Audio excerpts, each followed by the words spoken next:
Hello guys.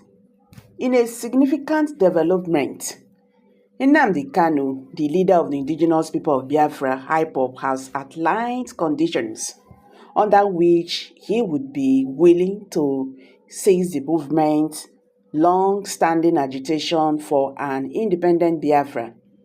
These demands, if met, could mark a pivotal movement in Nigeria's political landscape and potentially lead to greater national cohesion. Hello everybody, welcome back to Prospect Channel TV. Thank you for coming out here. If you're just joining us, please kindly subscribe. Don't forget to give us a thumbs up. I beg, share this video, let it go viral. Let Nigerians understand what is going on today in the Nigerian political landscape.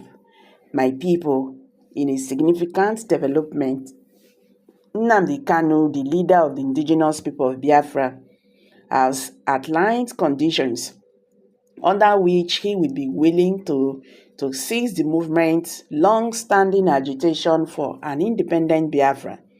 This demand, if met, could mark a pivotal moment in Nigeria's political landscape and potentially lead to greater nation cohesion. The agitation for Biafra dates back to the late 1960s, when a brutal civil war erupted after the southeastern region of Nigeria, predominantly inhabited by the Igbo ethnic group, attempted to secede from the Republic of Biafra. The conflict, which lasted from 1967 to 1970, resulted in a significant loss of life and hardship, despite the war ending with the reintegration of Biafra into Nigeria. The secessionist sentiment has persisted, largely fueled by feelings of marginalization and neglect by successive Nigerian governments. Nnamdi Kanu has been a central figure in the modern Biafra movement, advocating for the rights and self-determination of the Igbo people. His leadership of IPOB has been marked by both domestic and international activism, often placing him at odds with Nigerian authorities. In an exclusive statement, Kanu outlined a series of conditions that he believes, if fulfilled, would address the core grievances of the Igbo people and render the quest for an independent Biafra unnecessary. These conditions are comprehensive political restructuring. Kanu insists on a fundamental restructuring of Nigeria to ensure true federalism. This would involve granting substantial autonomy to the various regions, allowing them to manage their resources, develop independently, and address local issues without excessive interference from the central government. Economic equity and development. The IPOB leader demands significant investment in infrastructure and economic development in the southeastern region. He calls for the creation of policies that would promote industrialization, job creation, and equitable distribution of national wealth to lift the region out of poverty and neglect. Justice and accountability. Kanu emphasizes the need for justice and accountability for past injustice and human rights abuses committed among the Igbo people.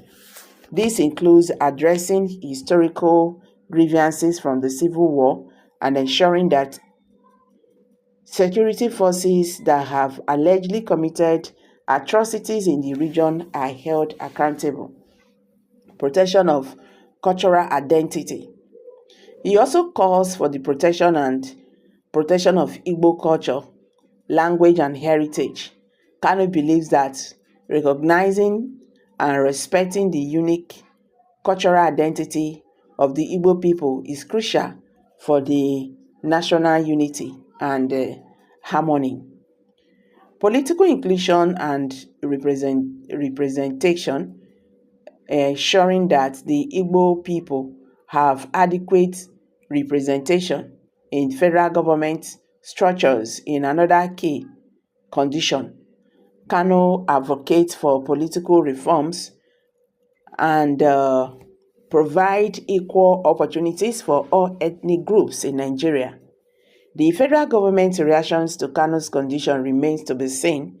Historically, the government has taken a hardline stance against IPOB and its activities, often labeling the group as a terrorist organization and pursuing legal actions against its members. However, Kanu's condition presents an opportunity for dialogue and peaceful resolution to the long-standing conflict. The government spokespersons have yet to officially comment on Kanu's demand, but political analysts suggest that meeting these conditions could foster greater national unity and address life roots because of secessionist agitations, not only in the southeast but across Nigeria. Okay, so if the federal government engages constructively with Kanu's conditions, it could lead to several positive outcomes. Enhance national unity, addressing regional grievances through genuine political restructuring, and economic development could foster a sense of belonging and unity among all Nigerians' ethnic groups.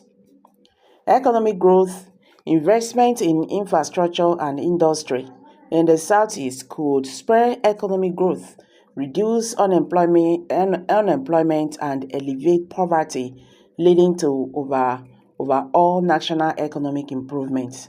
Stability and peace by resolving the root causes of secessionist agitations, which could have achieved greater political stability and peace, which are ensuring for sustainable development.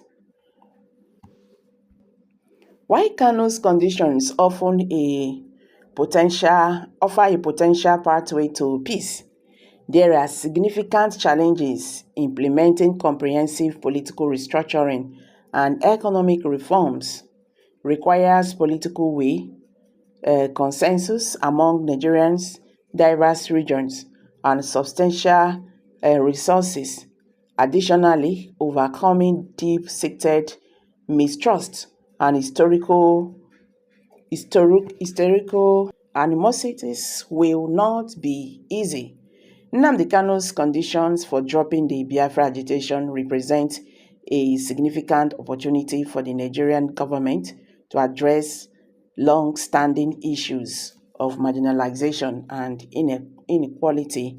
If approached with sincerity and commitment, this could lead to a more inclusive and united Nigeria. However, it will be required,